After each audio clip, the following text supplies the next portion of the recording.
The Yerevan City Court of First Instance granted the investigator's petition to arrest Arsen Babayan, a former deputy chief of staff of parliament, for 2 months, who was detained Monday on suspicion of committing official fraud. At the same time, the court ruled that Babayan's arrest was unlawful. In relation to the case, former Constitutional Court President Gagik Harutyunyan and former Armenian Parliament Speaker Ara Babloyan were summoned to the Special Investigation Service for questioning. The salaries of some ministers and officials increased while others decreased, said Armenian Prime Minister Nikol Pashinyan at the Armenian Parliament on Wednesday. His remarks came in response to a comment on the issue of secretly rising salaries and on the request of Bright Armenia party leader Edmond Marukyan. According to Pashinyan, this was done so that the ministers would not be in a tight position and would not write off bonuses for themselves. If this instruction was sent in secrecy regime, this does not mean that all this was done in secret from the public, the Prime Minister added.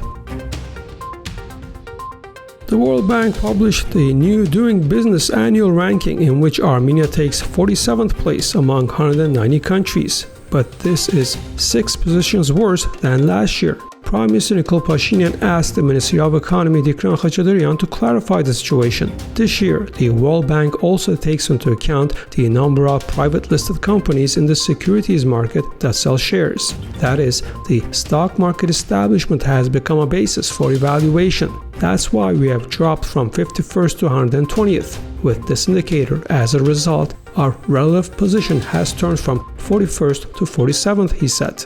The Minister of Economy noted that if we shifted the current valuation methodology to last year, we would still be 47th as we were last year.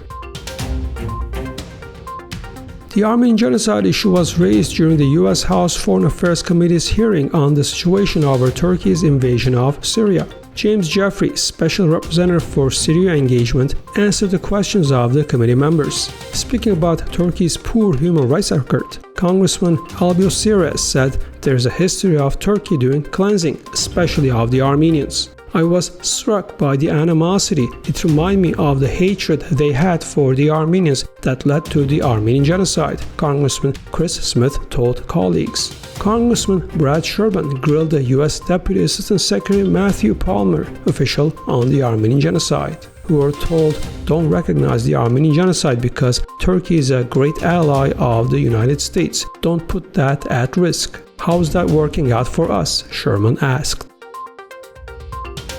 With the mediation of the OSCE chairman in office, a meeting of the Armenian and Azerbaijani foreign ministers will be held in Bratislava in the near future, during which the parties will discuss the prospects of the Karabakh conflict settlement. OSCE chairperson in office, Minister of Foreign and European Affairs of Slovakia, Miroslav Lajčák, told the Voice of America Armenian service. He also praised the efforts of the Armenian and Azerbaijani leaders to resolve the conflict.